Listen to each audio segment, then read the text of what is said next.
안녕하세요. 저는 외동아들과 손녀랑 살고 있는 엄마입니다. 우리 아들이 근래에 이혼을 했어요. 앞으로 평생 남을 이 상처를 어떻게 위로해주면 좋을까 조언을 좀 얻고 싶어서 이래저래 알아보다가 사연까지 오게 되었네요.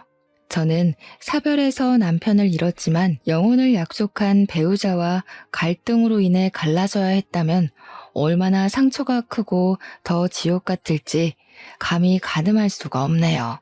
부디 제 사연을 들어보시고 마땅한 조언들 한마디씩 남겨주셨으면 좋겠어요.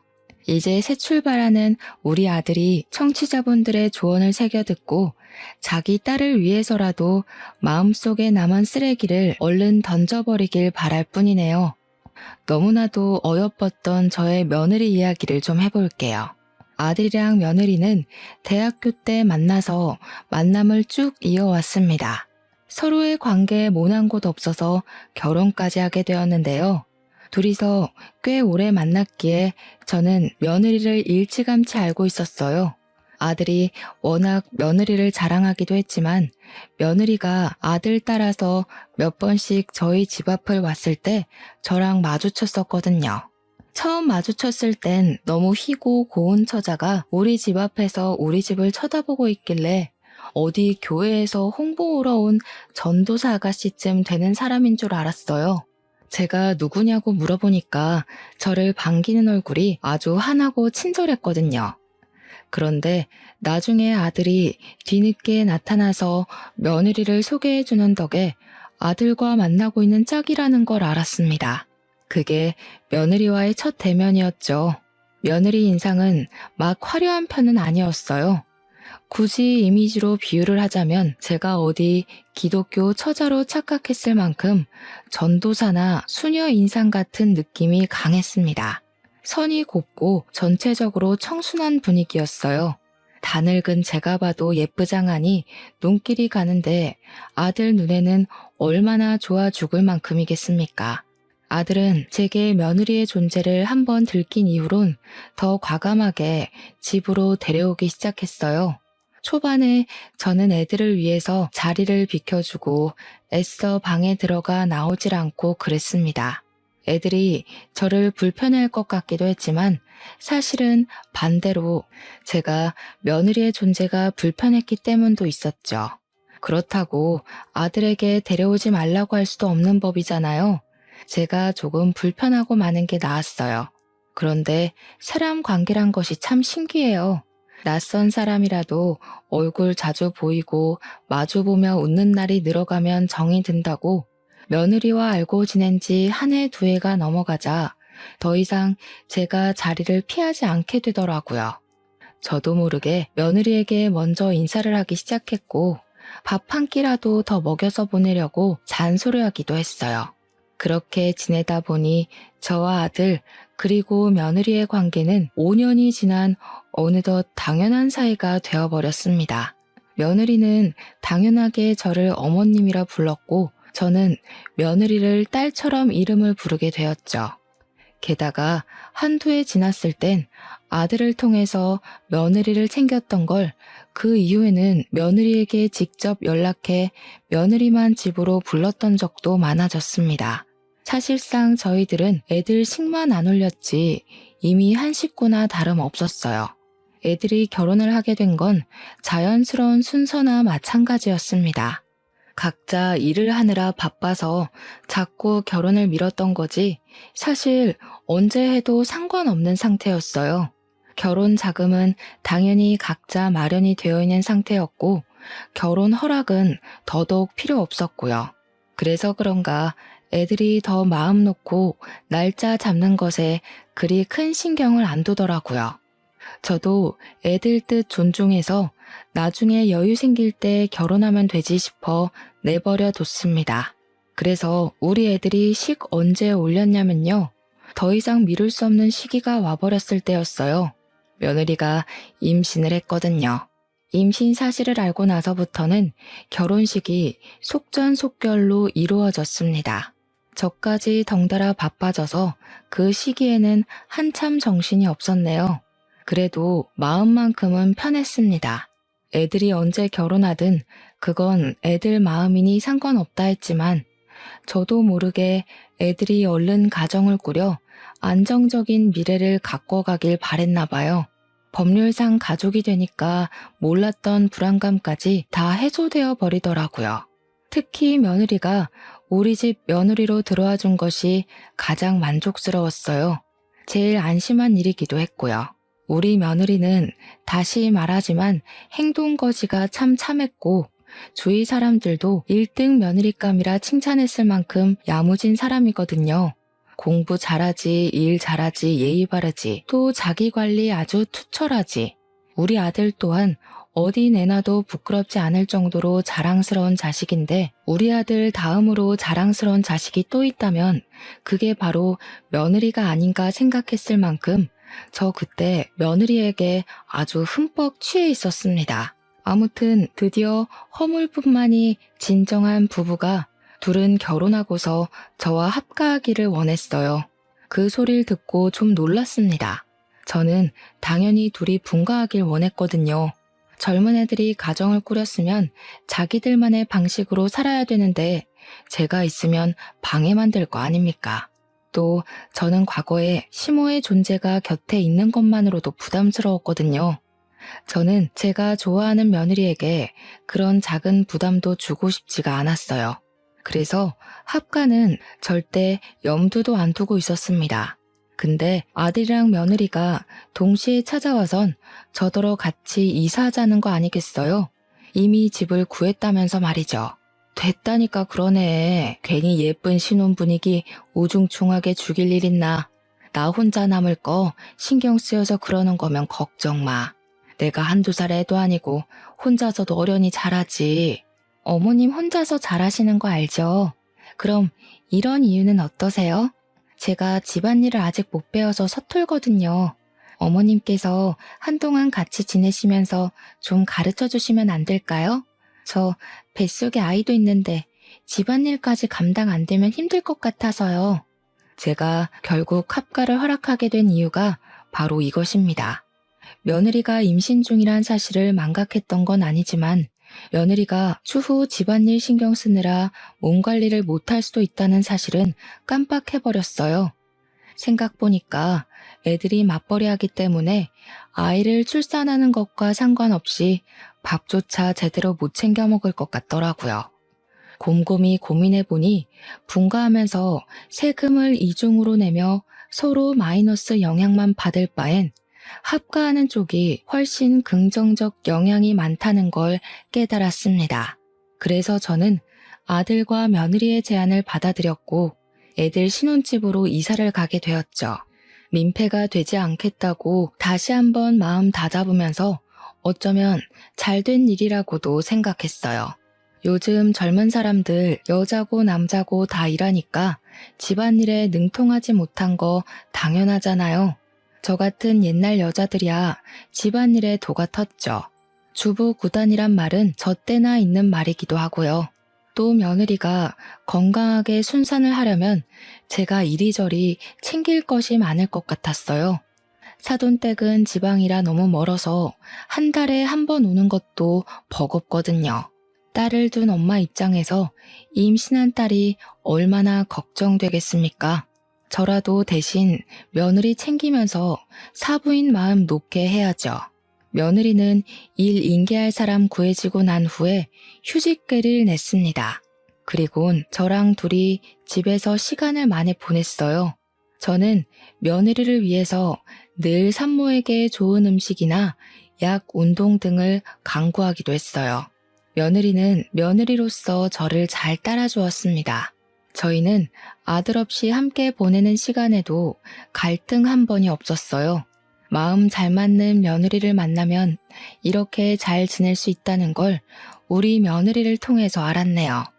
그렇게 며느리 출산 때까지 최대한 안정적인 시간을 보낼 수 있도록 모두가 노력했고 그 끝내 우리 가족 품으로 예쁜 손녀를 얻을 수 있었습니다. 손녀를 처음 만난 그날은 우리 가족이 진정한 가족이 된 이후 두 번째로 큰 행복을 느꼈던 시간이었어요. 우리 예쁜 손녀를 위해서라도 더 열심히 화목하게 살자고 그날 그렇게 다짐을 했었습니다. 그리고 얼마 후 며느리는 잠깐만 쉬고서 바로 복직을 하여 일에 매진했어요. 워낙 자기 관리에 철저한 사람이라 산후조리원에 있으면서도 업무 연락을 놓지 않던 애였습니다. 제 바람으론 며느리가 한 1년은 푹 쉬고 복직을 했으면 싶었지만 며느리가 워낙 본인의 경력과 자격에 진심인 사람이니 제가 말릴 수는 없었네요. 실제 며느리는 다음 해에 바로 승급을 했습니다. 승급을 하면 당연히 월급도 껑충 뛰어오르잖아요. 며느리의 성장은 집안의 경사나 마찬가지이니 저랑 아들도 며느리의 고생을 진심으로 축하해 주었어요. 축하 파티를 하겠다고 며칠 전부터 떠벌려놔서 그런지 며느리는 그게 다 저랑 아들 덕이라면서 비싼 명품 선물을 준비해 놨더라고요. 어머나, 내 분수에 뭐 이런 걸 봤니? 내가 뭘 한 게 있다고. 다 네가 잘해서 승진한 건데 괜한 돈을 썼네. 이런 거 돈 100만 원 하지 않아? 아직도 모르시겠어요? 어머님 안 계셨으면 저 완벽한 아내, 며느리 이런 거 아무것도 못 해냈어요. 어머님은 저한테 완전 신 같은 존재예요. 남편만큼이나 없어서는 안 된다고요. 제가 어머님한테 얼마나 의지하는지 알죠? 그렇게 생각해주니 내가 참 너무 고맙다. 내 노력한다고 하는데 안 사돈 만큼은 아닐 테니 항상 마음에 걸렸거든. 아무리 그래도 부모랑 떨어져서 남의 부모 모시고 사는 게 어디 쉬운 일도 아니잖아. 항상 신경 쓰였는데 네가 그렇게 말해주니까 체증이 확 내려간다. 저 엄마한테도 엄청 자랑했어요. 어머님이 엄마 같다고요. 그러니까 엄마가 어머님한테 너무 고마워서 다음에 인사 오겠다고 하던데요. 전 어머님한테 아무것도 안 바래요. 그러니까 지금처럼 저희 곁에서 오래오래 건강하게만 있어주세요. 제 어머님으로요. 알겠죠? 어쩜 말을 이렇게나 예쁘게 하는 건지 제가 며느리를 이뻐하지 않을 수가 없었습니다. 며느리는 제게 선물을 한 걸로 모자라서 잠자리에 들기 전 제 방을 찾아와 따로 용돈까지 줬어요. 그 봉투에도 꽤 큰 액수가 들어있었는데 저 깜짝 놀라서 며느리한테 이러지 말라고 돌려줬거든요. 그랬더니 며느리가 꿋꿋하게 쥐어주면서 손녀 봐주는 것이 고마워서 표현하고 싶은 마음이라고 하더라고요. 말리고 싶어도 역시나 며느리 고집 때문에 그럴 수 없었습니다. 며느리가 지금 안 받으면 제가 받을 때까지 쫓아다닐 거라고 하길래요. 그때부터 저는 며느리가 주는 돈을 받기는 하되 따로 모아놨어요. 정말 필요할 때 쓰고 싶었거든요. 혹시라도 며느리한테 급한 일 있으면 도와주고 싶기도 했고요. 어쨌든 갈수록 더 애틋하고 감사한 며느리의 마음에 화답하고 싶었던 저는 그 마음을 몸으로 때웠습니다. 아들뿐만 아니라 며느리가 끼니 건강하게 먹고 일할 수 있도록 식단에 특히 신경 썼고 집안일은 내 손에서 처리했고 예쁘게 낳아준 손녀까지도 애들 성가시지 않게 잘 돌봤죠. 남들이 봤을 때 가사 도우미냐 베이비시터냐 그렇게 볼 수도 있어요.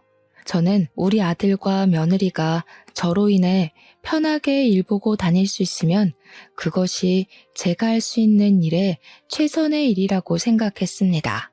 각자 맡은 바의 역할을 잘 해냈기 때문인지 우리 식구는 다 잘 지냈어요. 갈등은 당연히 없었고 가족으로서 적당히 어울리고 서운하지 않을 만큼 거리를 뒀었죠. 정말 다 좋은데 당연히 약간의 아쉬움도 존재했어요. 그건 며느리가 승급하고 나서 회식 많아지고 갈수록 일도 많아지고 퇴근도 늦어졌다는 건데요. 사실 높은 자리에 올라간 사람이니 당연히 바쁜 거잖아요. 이건 아쉬워도 어쩔 수 없다는 걸 알아서 그저 제 마음속에만 묻어두고 있는 점일 뿐이었어요. 그런데 딱 이대로만 쭉 지냈다면 저만의 아쉬움도 그러려니 하고 묻혔을 것을 하필 그 시기에 모든 게 들춰지고 말 계기가 시작되어 버렸습니다. 그 발단은 승승장구하던 며느리와는 반대로 우리 아들은 회사가 부도나 해고를 당했다는 거예요. 어쩔 수 없는 부당 해고였죠. 그나마 다행이라고 볼 수 있는 건 며느리 덕분에 우리 집이 먹고 살기 어려운 형편은 아니었다는 겁니다. 아들은 해고를 당하고 한 일주일은 알아 누워 있었어요. 딸을 볼 낯도 없어서 밥상머리 앞에 제대로 앉아있지도 못했죠. 게다가 결혼하고 나서 끊었던 담배까지 다시 찾아서 피기 시작했습니다. 한날은 새벽에 화장실 가는 길에 베란다에서 기척이 들려서 내다봤는데요. 아들이 울고 있더라고요. 딸이 태어나고 난 후로는 한 번도 웃음을 잃지 않았던 아들인데 아무래도 청춘을 바쳤던 직장에서 부당해고를 당했으니 쉽게 일어설 수가 없나 봅니다. 아들만의 시간을 괜히 방해하고 싶지 않기도 했고 아들의 자존심을 지켜주고 싶어서 저는 그 모습을 모른 채 하고 돌아섰네요. 저도 그날 밤은 유독 마음이 편치 않아 뜬 눈으로 나를 보냈습니다. 제가 아들을 위해 할 수 있는 일은 더 아무렇지 않게 대하는 거였어요. 더 딸과의 시간을 보내도록 강요하는 거였고요. 허구한 날 방구석에만 있을 거야? 오랜만에 집에 주야장천 있는 건데 이때라도 네 딸이랑 놀아주고 그래라. 애가 아빠 얼굴도 까먹겠네. 일부러 아들을 더 타박하기도 했죠. 그럴 때면 아들은 어쩔 수 없이 방에서 기어나와 자기 딸을 한번 안아보곤 했어요. 우리 손녀가 참 장한 것이 울지를 않는다는 건데요. 누굴 닮아서 그런가 웃음이 많아요. 자기 아빠를 보고도 잘만 웃더라고요. 그것 때문에 아들이 딸을 보고 눈물을 못 참고 터뜨리는 걸 보고서 저는 자리를 비켜버렸습니다. 그리곤 며칠 뒤였어요. 아들이 갑자기 옷을 챙겨 입고 외출을 하더라고요. 딸과 인사 한번 하더니 저한테 아르바이트 다녀온다고 하는 거 아니겠습니까? 세상에 돈 벌 수 있는 데가 거기만 있는 것도 아니고 아르바이트 하면서 다른 직장 알아보려고 나보다 나이 더 많은 사람들도 취업 뛰는데 정도면 아직 젊잖아. 아들이 딸이랑 시간을 보내더니 용기를 얻었나 보더라고요. 자식이 있어서 가만히 있을 수 없었던 아들은 끝내 배달 아르바이트를 먼저 시작했습니다. 자랑스러웠어요. 우리 아들이 한층 성장한 어른 같았고 한 집안의 가장으로서도 자격이 있는 것 같아 뿌듯했습니다. 그런데 며느리는 아들이 배달 일을 한다고 하니까 좀 못마땅했나 봐요. 어느 날 방에서 아들이랑 며느리가 처음으로 투닥거리는 소리가 들리더라고요. 제가 감히 끼어들 사이는 아니라고 생각했지만 대화 내용이 바깥까지 들려서 집중을 안 할 수가 없었습니다. 아무리 그래도 그렇지. 여의도 구간 도는 거면 나 회사 다니는 동네잖아. 우리 회사 사람들이 당신 알아보기라도 하면 어떡해? 당신은 와이프가 회사에서 창피당했으면 좋겠어? 내 생각은 안 해? 너네 회사 주소로 된 배달은 안 받으면 되잖아. 그리고 그 사람들이랑은 결혼식 때 한 번 봤는데 뭘 어떻게 알아본다는 거야? 우리 회사 사람들이 눈썰미 얼마나 좋은데 우리 청첩장 돌렸을 때 당신 얼굴 팔렸거든? 우리 집이 배달해야 될 정도로 어려운 게 아닌데 왜 뜬금없이 나서서 고생하냐고. 너무 안타까운 상황이라 생각했습니다. 어쩌다가 사이좋던 애들이 이렇게까지 싸우는 일이 와버렸는지. 부부 일에 이래라 저래라 참견할 입장이 못 되었던 저는 그저 손녀만 안고서 자리를 피할 수밖에 없었어요. 속으로 애들끼리 지혜롭게 관계를 잘 풀어나가길 빌 뿐이었죠. 그런 상황에서 갈수록 안타까운 건 우리 손녀였어요. 엄마라는 사람은 높은 직급이라 바쁘고 아빠라는 사람은 늦은 밤까지 아르바이트 뛰느라 바쁘니 우리 손녀가 시간이 지날수록 더 부모 품에 안겨보질 못하는 겁니다. 한참 중요할 시기인데 이래도 되나 싶어 저도 점점 마음이 조급해지더라고요. 손녀가 저를 좋아해서 울지 않는 건 다행이지만 멀리 생각해보면 이게 다행인 줄도 모르겠어요. 확실히 이때부터 저희 가족이 뭔가 잘못되고 있는 기운은 느껴졌습니다. 그렇게 어느 날이었어요. 우리 손녀는 9시가 되면 꼬박 잠을 잘 잤는데요. 그날은 다소 늦게 잤습니다. 거의 11시 다 돼서 잠이 든 걸로 기억해요. 그래서 제가 집안 정리를 좀 늦게 시작했었거든요. 그런데 한 1시쯤이었나? 누가 도어록을 자꾸 틀리게 눌리는 겁니다. 자꾸 신호음이 울려서 혹시 손녀가 깰까봐 황급히 인터폰 확인했어요. 누구냐고 묻기도 전에 안에서 며느리 목소리 들리더라고요. 저는 바로 나가서 문을 열었습니다. 당연히 며느리 혼자만 있는 줄 알고 잠옷바람 그대로 나갔어요. 근데 막상 제 눈앞에 서 있는 사람은 며느리가 아닌 술에 떡이 된 며느리를 업고 있는 웬 총각이었습니다. 며느리가 번호를 불러주는 대로 총각이 누르고 있었는데 틀리게 부르니까 총각도 계속 틀리게 누르고 있었나 봅니다. 낯선 사람 등장에 제가 당황해서 주춤거리니 총각도 저를 보고 주춤거렸어요. 그러다가 총각이 곧 제게 인사를 하면서 자기가 우리 며느리 동창이라고 소개를 해주더라고요. 그러면서 방이 어디냐고 묻대요. 그제야 저도 당황스러운 마음을 정리하고 얼른 안으로 안내했죠. 고마워서 물 한 잔이라도 주려고 했는데 동창 총각은 괜찮다고 불이 나게 집을 나갔습니다. 며느리는 그새 기절한 듯 잠이 든 상태여서 옷을 갈아입히지도 못했네요. 그날은 며느리를 보면서 기분이 좀 찝찝했습니다. 그전에도 술을 진탕 마시고 와서 쓰러지듯 잠을 잔 적은 많았어요. 그게 당연히 회식 때문인 줄 알았거든요. 근데 그날은 동창한테 업혀온 거라서 많이 의아했어요. 그럼 매일 일하느라 늦는 것도 아니고 회식을 하는 것도 아니라는 소리잖아요. 그 사실을 알게 되니 기분 좀 별로더라고요. 자식이 없는 여자도 아닌데 퇴근 일찍 하면 딸이랑 시간 보내러 집에 좀 올 것이지. 겨우 생긴 시간마저 동창이랑 술 약속으로 보내버리다니. 제 입장에선 좀 많이 서운하고 이해하기 어려웠습니다. 그래서 다음날 아침에 일어난 며느리에게 물을 수밖에 없었어요.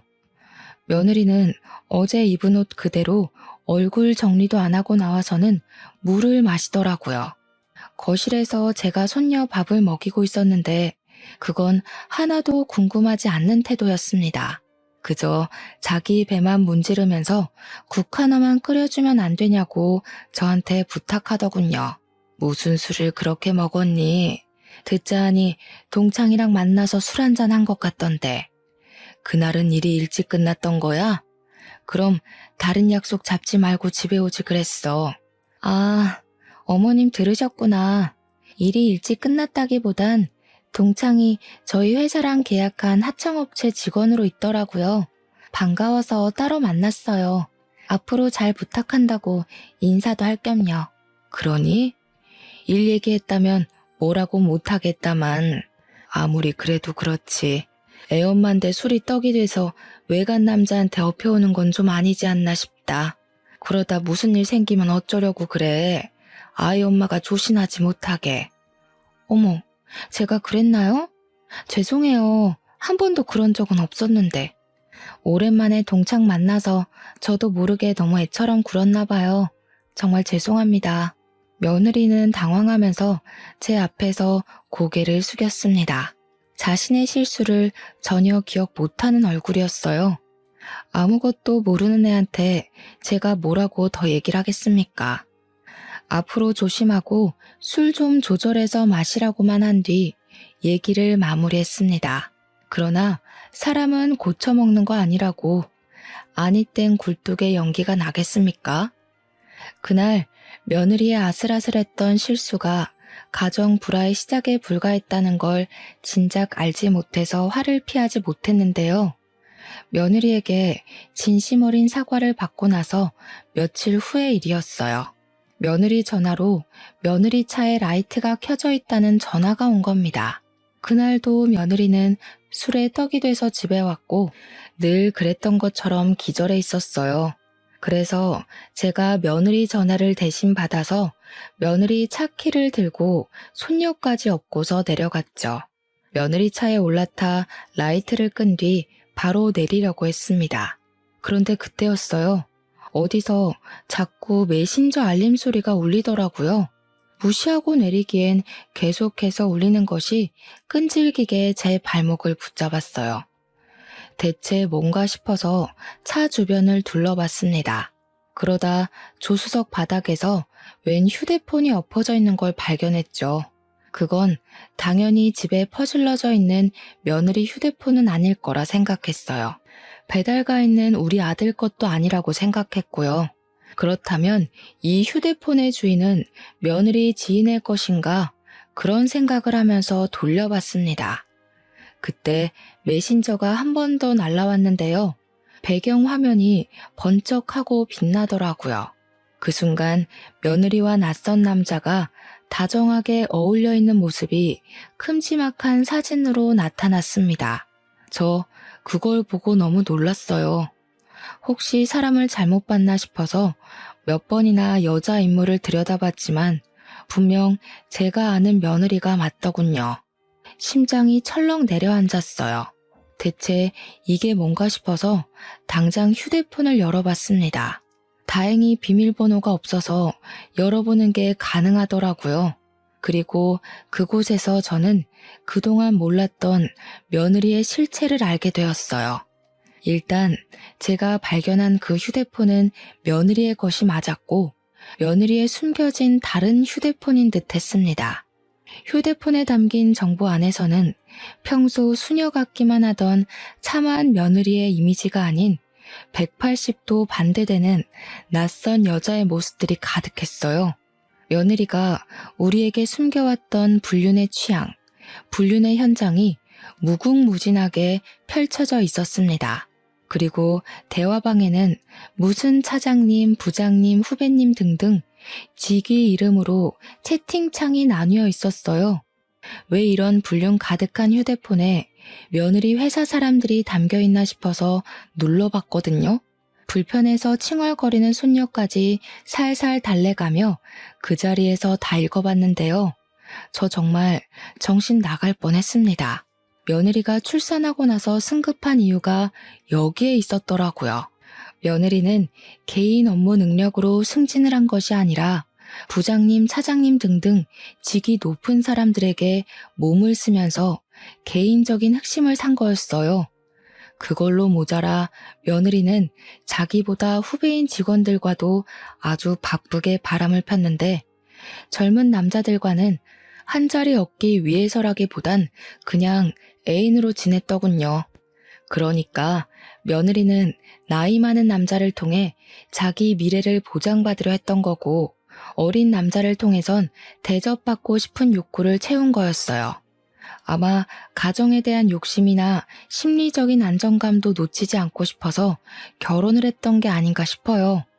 며느리에게 어떤 마음이 우선이었는지 모르겠지만 뭐가 됐든 며느리와 결혼을 했다면 결국 끝은 파국이 될 거라는 게 중요한 중점 아니겠습니까? 모든 사실을 알게 된 저는 너무 혼란스러워서 입을 틀어막고 울음을 터뜨렸습니다. 그동안 며느리를 믿고 지냈던 수년의 세월이 필름처럼 지나갔어요.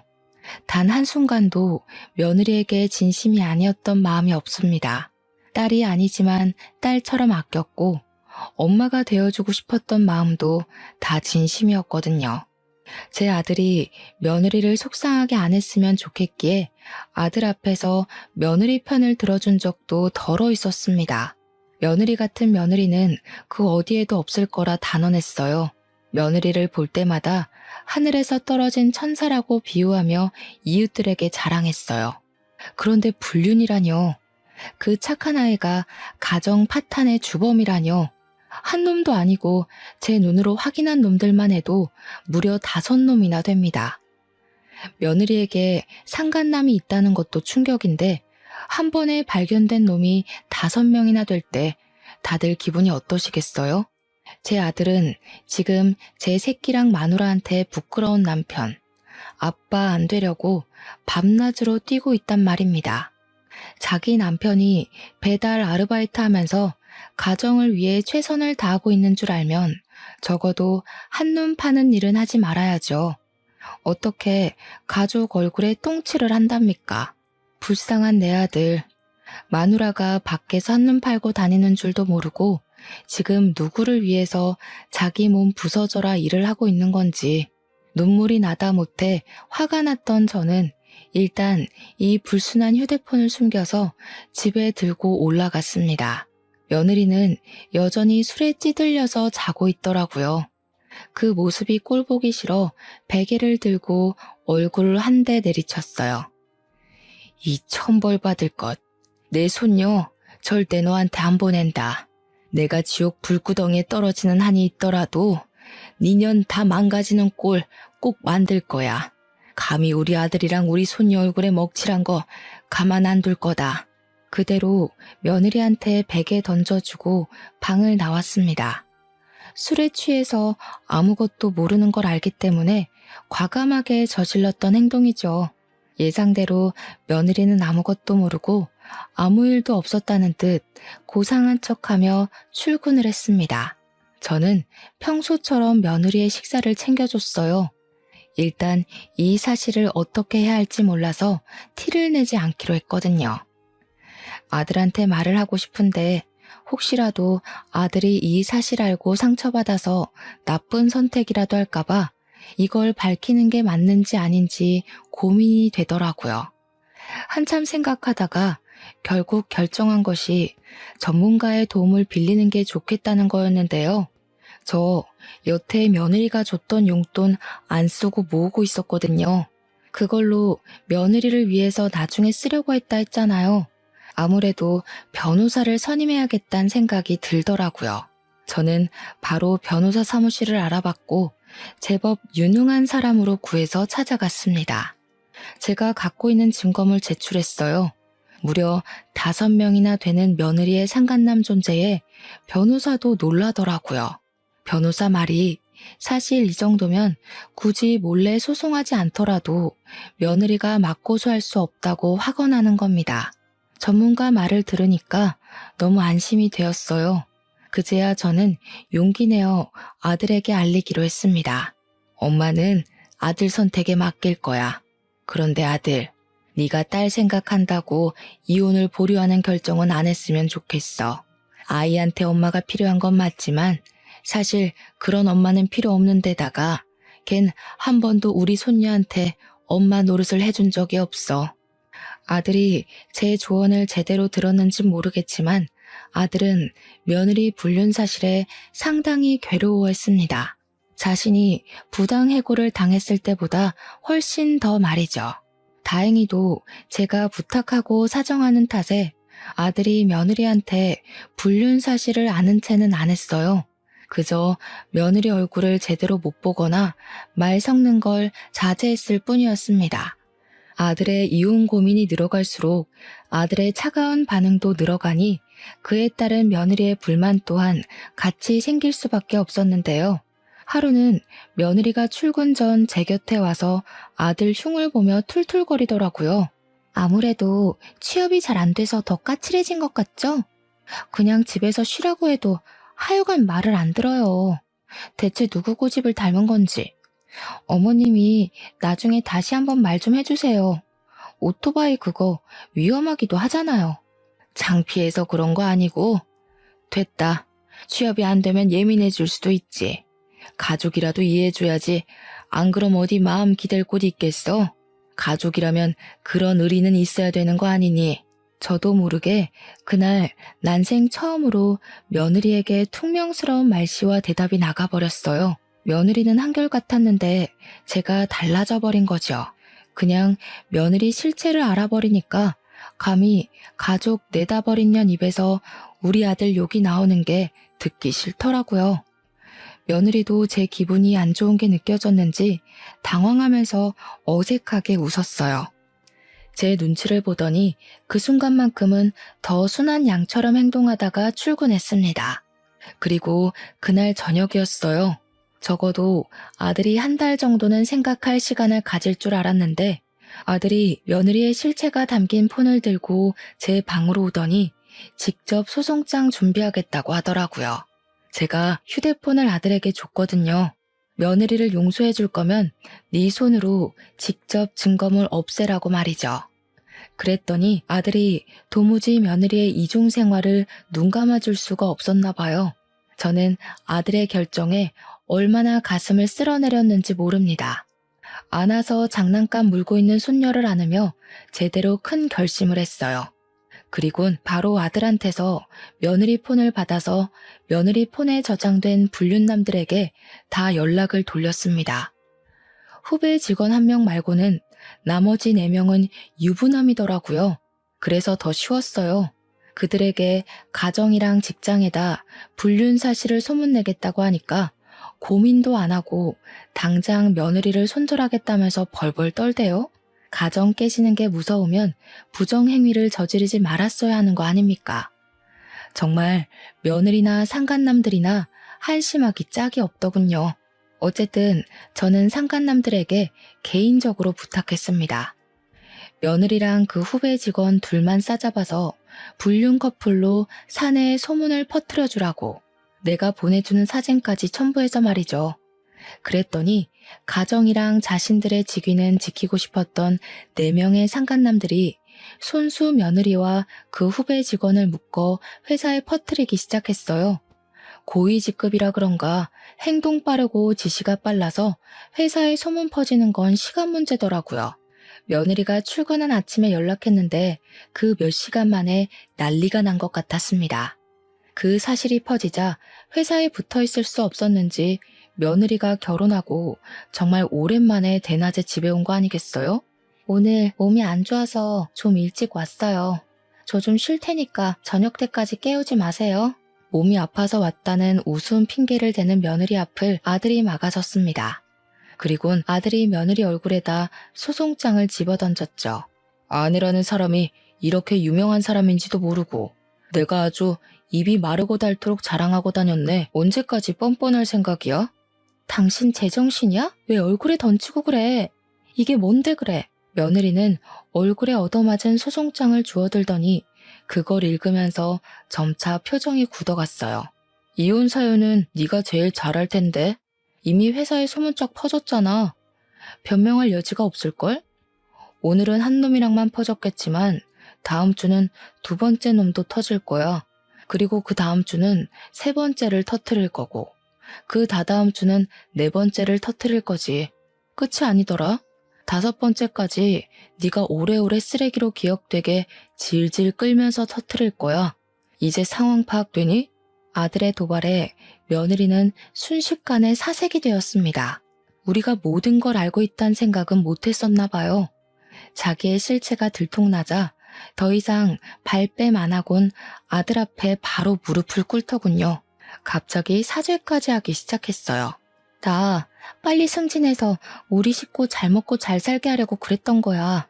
우리 식구 부자 되면 이 사람들 다 청산하려고 했어. 당신한테만 정착하려고 했다고. 어머님은 제 마음 아시잖아요. 제가 어머님한테 돈 많이 드렸잖아요. 제 돈 받아먹고 모른 체 하시는 거 아니죠? 뭐라고? 내가 너처럼 돈이면 뭐든 다 되는 사람인 줄 아니? 나는 적어도 돈 때문에 걸레짝처럼 몸 굴릴 생각은 안 해. 어디서 몰상식한 소리라고 있어? 애 보기 부끄럽지도 않아. 당최 며느리는 평소 무슨 생각을 하고 사는 건지 마음이 조급하니까 정말 말도 안 되는 생각을 해 보이더라고요. 자기 자식보다 자기 앞날을 더 중요시 여기는 태도를 보였는데요. 아직 엄마 소리도 못하는 아기를 가리키면서 울분을 토하는 겁니다. 저 조그만 게 알면 뭘 한다고요. 먹고 울고 똥만 싸는데 솔직히 아직까진 짐승이랑 똑같은 거 아니에요? 쟤만 아니었어도 이 지경까지 안 왔어요. 이렇게 급하게 결혼도 안 했을 거라고요. 너무 황당한 말이지 않습니까? 우리 아들이랑 며느리 6년 만에 결혼했습니다. 그 정도면 급하게 결혼한 것도 아니거든요. 심지어 임신 안 했다면 그 기간이 더 길어졌을 수도 있다고요. 게다가 어떻게 자기 자식더러 짐승이라고 얘기를 할 수가 있나요? 저는 오히려 그렇게 얘기를 하는 며느리가 더 짐승 같아 보여서 결국 못 참고 며느리의 귀싸대기를 날렸습니다. 그런데 그때였어요. 며느리의 망언에 아들은 저랑은 다른 뭔가를 깨달았나 봅니다.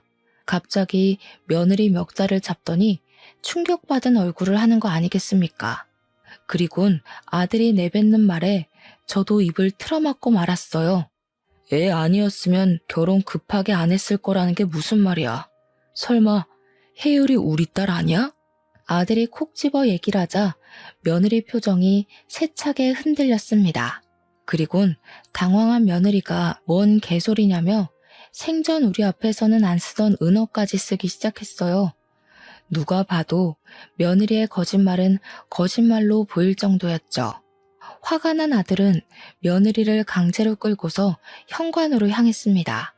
그리고 저 보고도 손녀를 데리고 같이 유전자 센터 가자고 해서 외출을 하게 되었어요. 가는 도중에 며느리가 계속 저항했지만 아들이 처음으로 무서우리만큼 힘을 써서 며느리를 차에 태웠어요. 그리고 몇 시간 뒤 센터에서 받은 서류로 인해 절망적인 사실이 밝혀졌습니다. 설마 했는데 제가 안고 있는 손녀가 우리 아들 핏줄이 아니라는 사실이었어요. 손녀를 안고 있던 저는 그대로 주저앉아서 눈물을 터뜨렸습니다. 이런 상황에서도 아무것도 모르고 착하게 안겨있는 손녀를 더 꼭 안으면서 당시의 상황을 원망했어요. 아들은 들고 있던 검사지를 며느리한테 던지면서 생부가 누구냐고 소리치고 있었습니다. 장소가 센터인 것도 있고서 상간남들 중에 누구냐면서 당장 밝히라고 언성을 높였죠. 미안해 여보. 나도 나중에 알았어. 그 사람들은 아니야. 내가 다 잘못했으니까 제발 그냥 넘어가줘. 당신이 시키는 거 다 할게. 내 급여 당신이 관리하겠다고 해도 아무 말 안 할게. 내 전 재산 다 줄게. 그러니까 제발 부탁이야. 아무것도 묻지 마. 뒤져보면 알겠지. 남자관계 복잡한 네가 우리 딸 생부를 과연 끊어냈을까? 대신 내가 뒤져서 알아내면 넌 이제 한국에서 얼굴 들고 못 살 줄 알아. 아들이 작정하고 며느리의 본 휴대폰을 뺏으려고 하자 며느리가 결국 알겠다고 실토를 했는데요.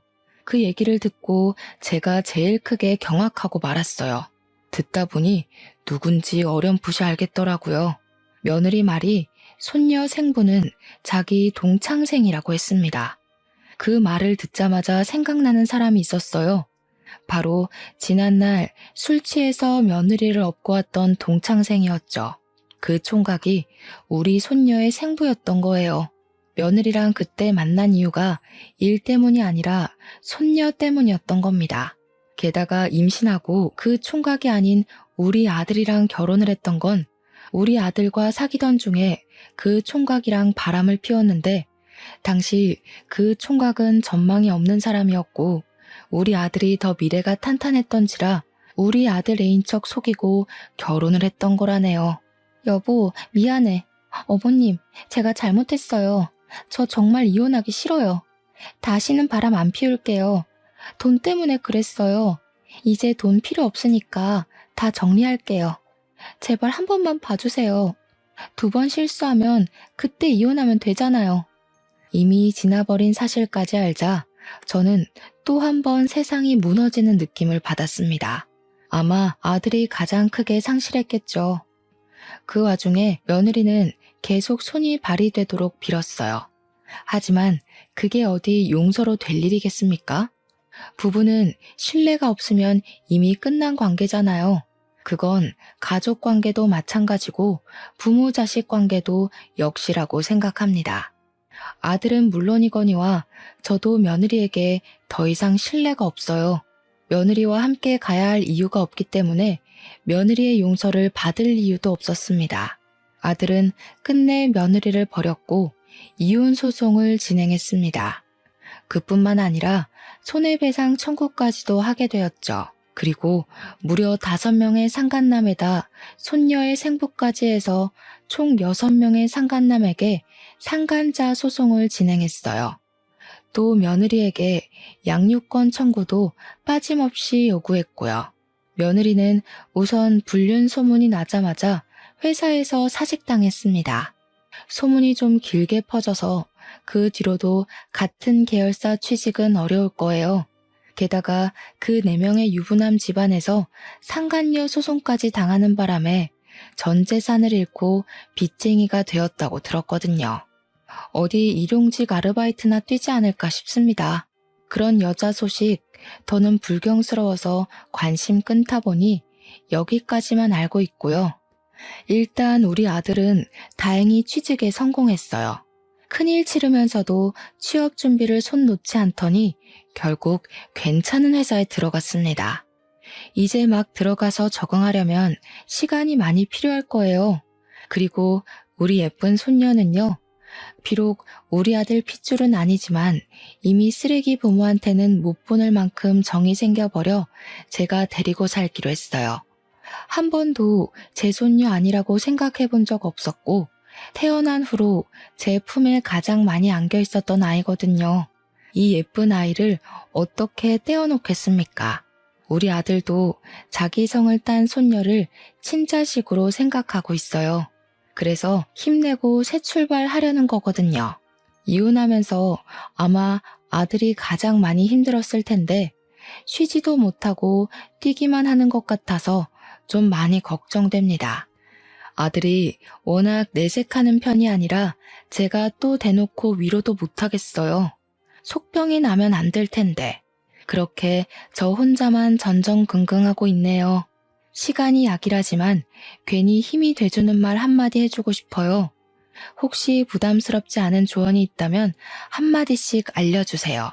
우리 아들이 보고서 내심 위로를 받을 수 있었으면 좋겠습니다.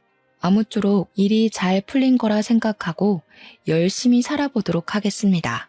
저도 우리 아들이랑 손녀를 위해서 건강관리 잘하면서 곁에 오래오래 머물러 보려고요. 긴 사연 여기서 끝마칠게요. 들어주셔서 감사합니다.